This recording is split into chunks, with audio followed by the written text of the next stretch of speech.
अनुपत्यंतरम आह तथा रामायणादीनां भविता दुःखेतुता करुणरसस्य दुःखेतुत्वे करुणरस प्रधान रामायणादि प्रबंधानामपि दुख हेतुता प्रसंगः स्यात्। अब करुण रस के विषय में ये बताया गया कि करुण रस की प्रवृत्ति भी सुखमय ही होती है, क्योंकि ऐसा सहृदयों का अनुभव ही इस बात के प्रमाण है। ये बात हम पहले बता चुके हैं। अब दूसरी अनुपत्ति को हम बतला रहे हैं। जैसे तथा रामायण आदि नाम भविता दुख हेतुता, उसी तरह जैसे रामायण आदि, रामायण महाभारत आदि जो हैं से दुख का कारण ही हो जाएगा। अगर ऐसा आप नहीं मानोगे तो रामायण में कौन सा रस प्रधान है? रामायण करुण रस प्रधान। रामायण में कौन सा रस प्रधान है? करुण रस प्रधान। तो यदि करुण रस को सुखमय तो नहीं मानोगे तो रामायण इत्यादि जो हैं प्रबंध काव्य हैं वो रामायण आदि दुख के कारण होने लगेंगे। ठीक है ना? जो कि ऐसा अनुभव नहीं होता है लोगों को। क्यों? कि करुण रस से दुख हेतुत्वे, यदि करुण रस को दुख का हेतु माने कारण माना जाने लगेगा तो क्या दोष होगा? कहा करुण रस प्रधान होने के कारण जो रामायण इत्यादि है, रामायण इत्यादि जो प्रबंध काव्य हैं दुख हेतुता प्रसंग से आता, उसमें भी दुख के कारण होने लगेंगे। दुख के हेतु का प्रसंग आने लगेगा, दुख के कारण होने का प्रसंग होने लगेगा। जबकि लोग रामायण इत्यादि को बड़ी श्रद्धा, बड़ी रुचि, बड़े आनंद के साथ क्या नाम से रामायण इत्यादि का अध्ययन करते हैं, पढ़ते हैं। ठीक है? नहीं, करुण रस प्रधान होने के बावजूद भी रामायण को लोगों ने बड़े आनंद के साथ, बड़ी रुचि के साथ लोगों की प्रवृत्ति पढ़ने में होती है। इसलिए दुख का जो हेतु आप करुण रस को कह रहे हो ये कहना ठीक नहीं है, क्योंकि किसी भी पुरुष की प्रवृत्ति सुख के लिए होती है, आनंद के लिए होती है। तो रामायण इत्यादि पढ़ने से लोग पुरुषों को आनंद की अनुभूति होती है। ऐसा सहृदयों का भी अनुभव प्रमाण है इस बात। तो कहा ननु कथम दुख कारणेभ्यः सुखोत्पत्ति रीत्या है। कहा तो एक दूसरा प्रश्न उपस्थित होता है। कहा कि जैसे दुख का कारण हो, दुख का जहाँ पर कारण हो तो उसको क्या नाम से कार्य भी दुख ही का होगा। कारण दुख का होगा, सुखोत्पत्ति होगी, ये कैसे समझे? ये अनुभव की विपरीत बात है ना। कारण यदि दुख का होगा तो कार्य भी दुखमय होगा। मूल में जब दुख होगा तो कार्य भी दुखमय होगा। और कारण दुखमय हो और कार्य सुखमय हो, ये तो अनुभव की विरोध बात है। ऐसा कैसे समझो? ये प्रश्न कहने का मतलब ये है कि जैसा कर्म करोगे वैसा ही फल होगा। हम बीज बोएंगे गेहूं का और उम्मीद करेंगे क्या नाम से मटर का, तो कैसे समझो? गेहूं का बीज बोएंगे तो गेहूं ना उत्पन्न होगा। कांटा बोएंगे तो कांटा ही उससे होगा। कांटा बोने से अच्छा फल नहीं होगा। उसी तरह से कारण दुखमय है अगर तो उससे सुख की उत्पत्ति कैसे हो? यह सवाल था। सही बात है, लेकिन अब उसका ग्रंथकार निराकरण कर रहे हैं। ठीक है ना? क्या कह रहे हैं?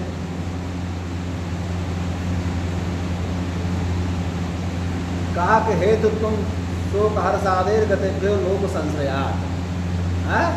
यही है ना? यही है। हेलो, तो नहीं समझ में आ रही है क्या? दे लोकाश्रयम प्राप्य, लोक संशयात् मतलब लोकाश्रयम प्राप्य।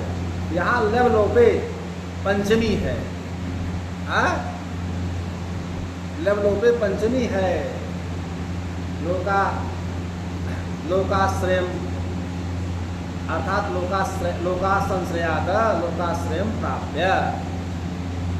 तो कहा कि लोक के आश्रय से, लोक माने संसार, संसार के जो आश्रय हैं, सामाजिकों के जो आश्रय हैं, लोक के आश्रय हैं, वो शोक और हर्ष, प्रसन्नता, शोक माने दुख और हर्ष माने प्रसन्नता आदि के कारण से जो प्राप्त होते हैं।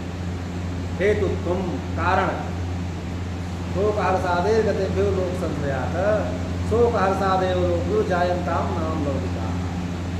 तो कहने का मतलब ये कि जो कारण प्राप्त होते हैं, जैसे राम वनवास इत्यादि जब गए भगवान राम वनवास इत्यादि गए, तो वो लौकिक शोक और हर्ष है। लौकिक माने सांसारिक दुख होता है। जब भगवान राम वनवास जा रहे हैं तो जनकपुर अयोध्यावासी को बहुत शोक हुआ, बहुत दुखी हुए। हाँ, कोई आता है अपना प्रिय आदमी, उसको देख करके बड़ी प्रसन्नता होती है। भगवान जब अयोध्या आए तो अयोध्यावासियों को बड़ा हर्ष हुआ, प्रसन्नता हुई। तो कहा कि यह जो शोक और हर्ष हो रहा है, यह लौकिक शोक हर्ष आदि भले ही हो रहा है। वह जो शोक हर्ष है सांसारिक शोक हर्ष है, ठीक है ना, लौकिक शोक हर्ष है। लेकिन अलौकिक विभावत्तम प्राप्त काव्य संश्रयात, काव्य संश्रयात माने काव्य के संश्रय से, काव्य के आश्रय से क्या होता है, अलौकिक विभाव आदि की जब प्राप्ति होती है, जिसको लोक में कारण कार्य सहकारी सहयोगी कारण कहते हैं, काव्य में उसको क्या कहते हैं, विभाव अनुभाव व्यभिचारी। कहा उसको अलौकिक, वो अलौकिक कहे जाते हैं। लोक में ऐसा वो है कि उसको अलौकिक शब्दों से, काव्य के आश्रय के प्रभाव से वो अलौकिक विभाव अनुभाव संचारी भाव कहे जाते हैं। विभाव आदि के रूप में प्राप्त इन जो विभाव आदि से क्या होता है, सुख ही सुख होता है, वहाँ दुख का नामो निशान नहीं होता। वही कह रहा है कि काव्य संश्रयात प्राप्त अलौकिक विभावत्वम सुखम संजाल देते सर्वोपीति काशति। मतलब अलौकिक विभाव आदि के रूप में प्राप्त जो क्या नाम से हर्ष शोक आदि काव्य के आश्रय से, वहाँ सुख ही सुख होता है, सुख ही सुख होता है, हर्ष ही हर्ष होता है, दुख का नामो निशान नहीं रहता है। ऐसा मानने में हमें कोई आपत्ति नहीं है। इस तरह से हम मानते हैं, क्योंकि अलौकिक व्यापार होता है। अलौकिक काव्य की महिमा से वो अलौकिक जो है जिसे कारण कहते हैं विभाव के रूप में हो जाता है। तो उनका जो सहकारी भाव होता है, उस सहकारी भाव के प्रभाव से, संचारी भाव के माध्यम से वहाँ दुख का नाम निशान नहीं होता है, वो सुख ही सुख क्या नाम से होता है। ऐसा मानने से हमें कोई दिक्कत नहीं है। मतलब राम आदि के जो वनवास होते हैं वो लौकिक कार्य कारण है। कोई अपना प्रिय जाता है तो उसके जाने से हमें दुख होता है। कोई अपना प्रिय व्यक्ति आता है, वो क्या होता है, उसके आने से सुख होता है। ये लौकिक क्या नाम से कार्य कारण है, यहाँ शोक और हर्ष होता है। लेकिन काव्य के आश्रय से प्राप्त जो विभावादि अलौकिक जो एक व्यापार होता है, उसके ये महिमा होती है कि वहाँ दुख होता ही नहीं, वहाँ सुखमय ही होता है। ऐसा मानने में हमें कोई आपत्ति नहीं। कहा ये बात जो कह रहे हैं ऐसे कह रहे हैं, कोई ऐसे कह रहे हैं, कोई और प्रमाण है। कहते नहीं कि आने की उससे आए बाहर, जाने की उससे जाए, है ना, उसके आने से बाहर आ जाती है, उसके जाने से सब मामला खत्म हो जाता है, सारा प्रेम खत्म हो जाता है। तो आखिर लौकिक हर्ष शोक है ना, किसी के आने से प्रसन्नता। अब कोई प्रिय चला जा रहा है तो बाहर ही चली जा रही है उसके साथ, हाँ होता है कि नहीं, क्या ये लौकिक प्रसन्नता है, सांसारिक इसे कह सकते हैं। लेकिन काव्य की महिमा ऐसा अलौकिक होता है, वहाँ आदमी लोक के ऊपर आनंद की अनुभूति करता है। मोहब्बत वो हकीकत है जो बतलाई नहीं जाती, लगाएं खुद बरसती हो बरसाई नहीं है, तो बताने की चीज़ नहीं, वो लोग है। तो अनुभव में ऐसा आता है, काव्य की महिमा से ऐसा हो जाता है संभव। जैसे आपको तारामंडल में बैठा दिया जाए तो इस समय होता है कि ना हम स्वर्ग लोक में आ गए है, वहाँ तो देखते हो तारामंडल में हम आ गए। तारामंडल में भले नहीं आए लेकिन ऐसा लगता है कि तारामंडल में हम आ गए, किसी दूसरी दुनिया में पहुँच गए। तो वो आनंद कुछ अलग ही है कि नहीं? तारामंडल देखा है? जैसे संकटई मोचन भगवान का नाय दर्शन की ना उन तारामंडल कहाँ है? राज के लक्षण जान पड़ा जब रानी होगी कमरी, समझा कि नहीं? कहने का मतलब कहते हैं कि रानी जी को बुलाइए, राजा कहे रानी साहब आइए, रानी कंबल ओढ़ के आई भिड़ हवा, तो उतने से समझ ले कि राज कितना बड़ा बा। जहाँ की रानी कमरी ओढ़ गई वहाँ के राजपाट की उसी से अंदाजा लग गया। रानी तो रानी की तरह है, जो कमरी ओढ़ के आए, कमरी ओढ़ के आई जिसका मतलब गुड़गड़ेरिए जैसे है यही मैं कह रहा हूँ, ठीक है? गडेरिया की पत्नी भी जो है कंबल नहीं ओढ़ती इस जमाने में, है? हे नेहरू चाचा बदल गई दुनिया, होंगे रोते होंगे, तुम भी रोती होगी, लेकिन थोड़ी देर आने के बाद मिक्सअप हो गए, पिताजी जहाँ आप यहाँ। तो जब पिताजी कहेंगे तुम कहाँ हो, तुम कहोगी मैं यहाँ हूँ। मतलब साकारी कारण से साधारणीकरण हो गया, तो सब मिक्सअप हो गए, यहाँ आके दुनिया में भूल गए। हाँ,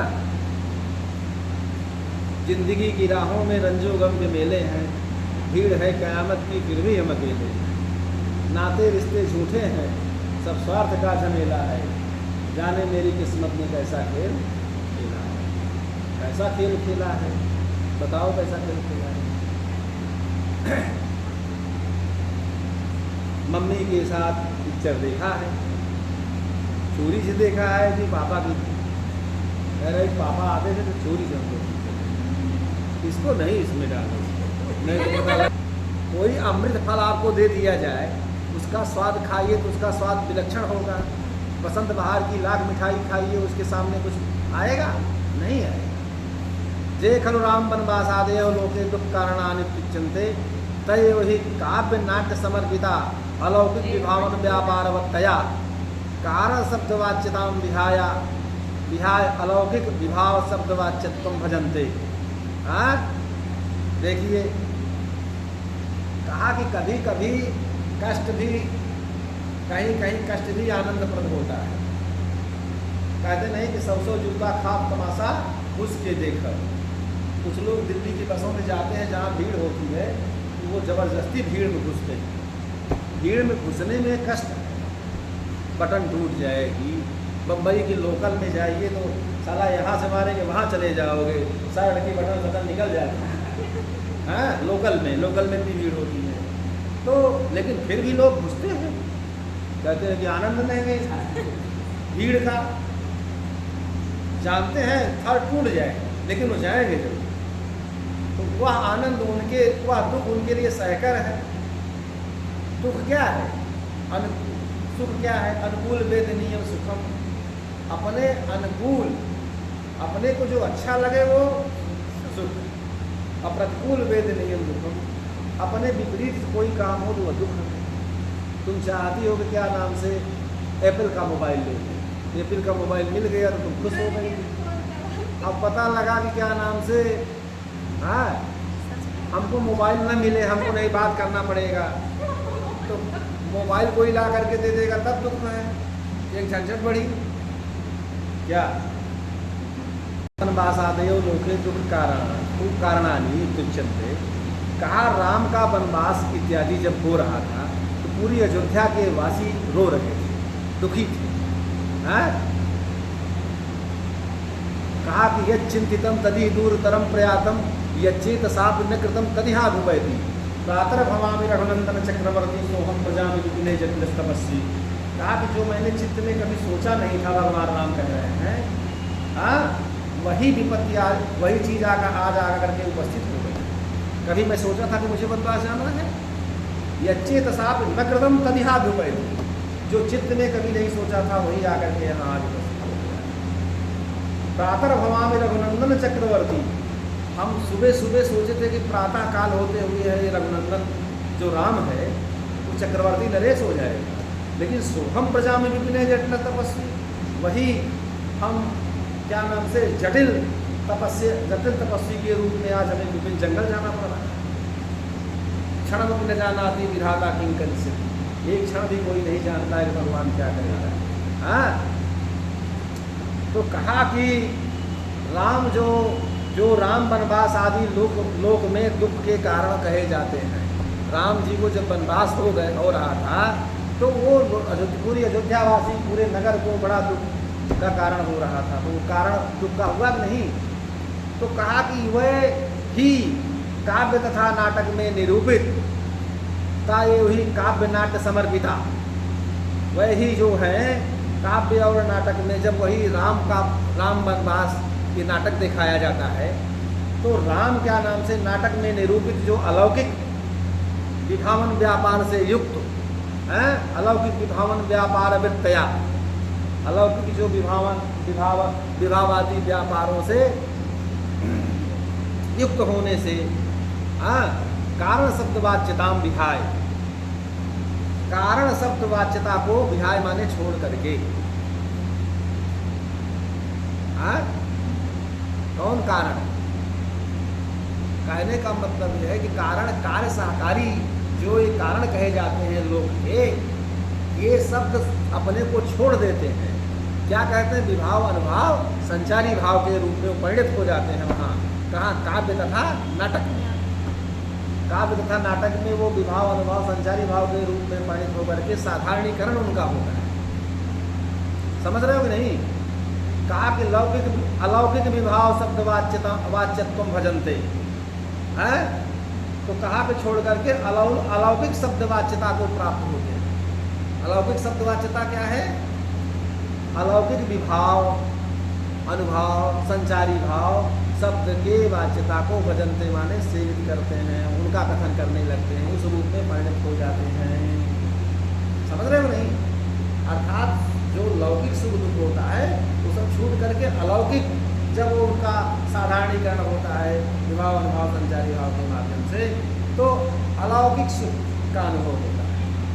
अच्छा, तेभ्यस्य सुरते दंतघात आदिभ्या सुखमेव जाए। कहा इसका कोई और उदाहरण है? कहा लौकिक उदाहरण ही हम दे रहे हैं। जैसे सूरत समझते हो?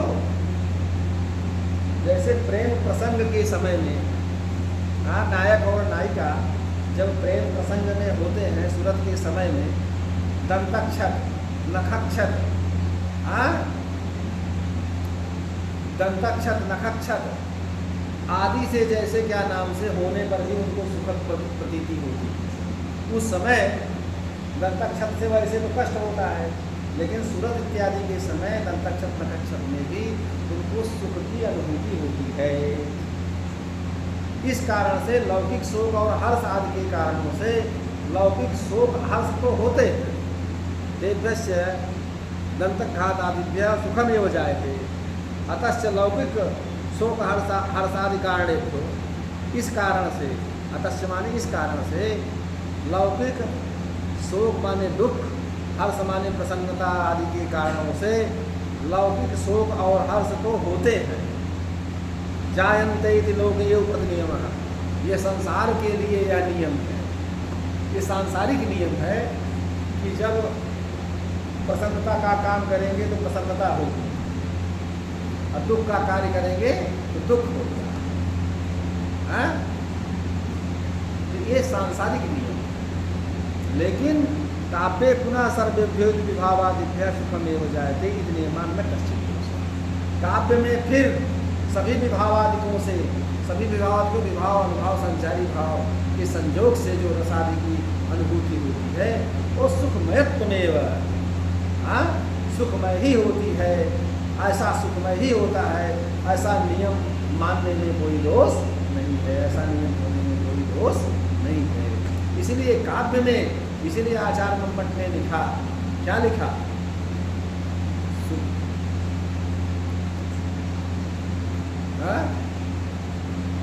अरे पहला श्लोक क्या है? नियत कृत नियम रहता ह्लादैक महीम, ह्लादैक महीम। ह्लादैक महीम मतलब ह्लाद माने प्रसन्नता, मात्र प्रसन्नता ही प्रसन्नता काव्य में होती है। कवि की सृष्टि में प्रसन्नता ही प्रसन्नता होती है। ब्रह्मा की सृष्टि में सुख दुख मोह स्वभाव वाली है, त्रिगुणात्मिका है। लेकिन कवि की सृष्टि में दुख मात्र, दुख का रंच मात्र भी क्या नाम से वहाँ पर प्रवेश नहीं होता है। इसीलिए काव्य में जो है विभाव अनुभाव संचारी भाव के संयोग से सुखमय ही क्या नाम से काव्य में होता है। यह मानने में कोई दोष नहीं। बात समझ में आई ना? हाँ। तो कहा कि एक बात ये बताओ कि हरिश्चंद्र का जब नाटक हम देखते हैं, और जब हरिश्चंद्र जो है क्या नाम से हरिश्चंद्र का नाटक देख करके गांधी जी को क्या नाम से अश्रुपात गिरने लगा। मोहित को जब सर्प काट लिया और उसके रोहित को जब सर्प काटता है और हरिश्चंद्र जो है डोम घर पे पानी भर रहे मस्तान में डूबी थी, तो अपने सत्यनिष्ठा के कारण क्या नाम से जब सर्प काटता है और मरघट तब ले जाती है सभ्या, उनकी पत्नी हरिश्चंद्र की, तो हरिश्चंद्र कहते हैं घाट पर एक कर लगेगा। तब सभ्या विलाप करती हैं कि मेरे पास पैसा नहीं है। हरिश्चंद्र उधर कहते हैं महाराज हरिश्चंद्र कहते हैं कि हम ये यहाँ का नियम है, सगा पुत्र मरा हुआ है, लेकिन वो कह रहे हैं कि नियम है कि बिना कर दिए यहाँ कोई जला नहीं सकता, कर तो देना पड़ेगा। तब सभ्या ने अपना आंचल पूरी साड़ी धोती जो पहनी थी आधा चीरी, जब चीर नहीं तब विश्वामित्र उत्पन्न हुए। ये सब जब देखता है कोई व्यक्ति नाटक में तो रोने लगता है। तो जब दुख होगा तब न रोगे, आंसू ऐसे निकलते हैं। हमने कहा ना कि हजारों तरह के होते हैं आंसू। अगर दिल में गम है तो रोते हैं आंसू, खुशी में भी आंखें भिगोते हैं आंसू। नहीं जान सकता इन्हें ये जमाना, मैं खुश हूँ मेरे आंसुओं को ले जाना। तो ये जो आंसू हो रहे हैं ये सुख के हैं कि दुख के हैं? आप ही अब बखान करिए इसको कि सुख होता है। वहाँ दुख हो रहा है, सुख हो रहा है? कहा नहीं, सुख हो रहा है। देखिए वहाँ भी सुख है, ठीक है। कैसे? कहा कथम तरी हरिश्चंद्रादि चरितस्य काव्य नाट्य और दर्शन श्रवणाभ्याम अश्रुपातादयो जायन्ते उत्तिष्ठन्ते। तब हरिश्चंद्रादि चरित्र संबंधी जो काव्य कथा नाटक में जो श्रवण किया जाता है, उनकी कथा सुनाई जाती है, और नाटक में जब आप ये सब दर्शन करते हो, नाटक का जब पाठ कोई कर रहा है, नाटक देखते हो, तो अश्रुपात मतलब जब अश्रुपात आदि होते हैं तो इस पर क्या कर सकते हैं? कहा कि देखिए अश्रुपातादय तद्वत् द्रुतत्वात् चेतसो मता, द्रुतत्वात् चेतसो मताः। कहने का मतलब है चित्र के द्रवीभाव होने, चित्त का जो द्रवीभाव होने से अर्थात रसानंद से चित्त पिघल जाता है। रस के आनंद में आप इतना सराबोर हो जाते हो, तदाकाराकारिता आप में हो जाती है कि आपका चित्त पिघल जाता है, और पिघल जाने से अश्रुपात आदि हो जाते हैं। इसलिए उनका सुखमयत्व ही रूप मानना चाहिए, सुखमय ही होता है। अगर दुख होता तो कोई नाटक देखने जाता? बाघ देखने क्यों नहीं जैसे कोई जाता है? जंगल में जाइए, कह दो बाघ है, तो जाओगे देखने? नाटक कर रहा है, क्योंकि उसको देखने से बाद चित्र जो है द्रवीभाव हो जाता है, चित्र का द्रवीभाव हो जाता है। द्रवीभाव का मतलब चित्र पिघल जाता है, उस आनंदात रेख से इतना द्रवीभूत हो जाता है कि चित्र पिघल जाता है और वही वो आंसू के रूप में बहने लगता है। इसलिए आनंद ही आनंद होता है। समझ रहे हो नहीं? तो इसलिए काव्य में कर्म रस में आनंद ही आनंद है, दुख का रंच मात्र ही वहाँ पर कोई वो नहीं है।